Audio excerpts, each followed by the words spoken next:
नमस्कार, बहुत बहुत स्वागत है आपका। रक्षा मंत्री राजनाथ सिंह की सीधी तस्वीरें आप इस वक्त पे देख सकते हैं। HAL हिंदुस्तान एरोनॉटिक्स लिमिटेड जिस तरह से अब तेजस विमानों की दूसरी खेप तैयार करने जा रहा है, माक 1A को लेकर जो 83 माक 1A को लेकर जो ऑर्डर दिया गया है, तकरीबन 50,000 करोड़ का ये ऑर्डर है। 49,000 करोड़ इसकी वैल्यू मानी जाती है।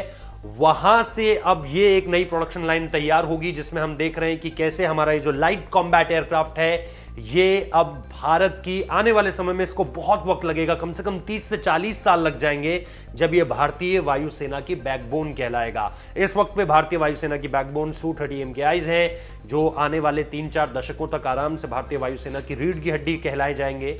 लेकिन भारत अब लगातार कोशिश कर रहा है माक 1A को बनाने की। इसे अभी बेस्ट इसलिए नहीं कहा जा सकता क्योंकि माक 2.0 इसका भी जिक्र हो रहा है, यानी इसमें जो कुछ हम हासिल नहीं कर पाएंगे उसे हम 2.0 में हासिल करेंगे। इसके अलावा एमका विमान भी हैं जो इस दशक के आखिर तक शायद भारतीय वायुसेना के साथ जुड़ जाएं। ये एक 5th जनरेशन फाइटर क्राफ्ट होंगे और इन सारी चीजों को लेकर भारत तैयारी कर रहा है। लेकिन सबसे दिलचस्प तस्वीरें ये हैं जहां पर तेजस लाइट कॉम्बैट विमान की दूसरी प्रोडक्शन लाइन का उद्घाटन जो है वो शुरू हो चुका है। इन तस्वीरों को देखिए जो बेहद दिलचस्प हैं, और यहां ये तस्वीरें आत्मनिर्भर हिंदुस्तान का सबसे सशक्त हस्ताक्षर भी है। कब तक हम देश की सुरक्षा के लिए दुनिया के दूसरे देशों पर डिपेंडेंट रहेंगे? लंबे समय तक नहीं रह सकते। और हमारे प्रधानमंत्री का तो बार बार आग्रह रहता है कि इंडिजिनाइजेशन को, स्वदेशीकरण को जितना भी हम बल दे सकते हैं हम वो बल देना चाहिए और उस पर हमको कदम आगे बढ़ाना चाहिए। और हम सभी का यह संकल्प है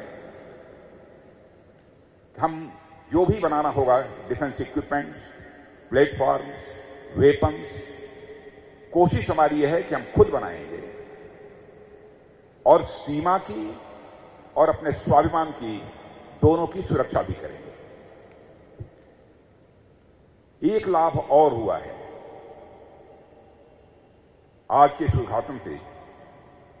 आत्मनिर्भर भारत का हमारा यह संकल्प भी पूरा हुआ है और दोनों टेक्नोलॉजिकल और मैन्युफैक्चरिंग सेक्टर में हम आत्मनिर्भर बनना चाहते हैं। यह संदेश केवल भारत की सीमा तक ही नहीं रहेगा बल्कि दुनिया के दूसरे देशों तक यह संदेश चला जाएगा कि भारत को आत्मनिर्भर भारत बनाने में गवर्नमेंट ऑफ इंडिया बहुत ही गंभीर है।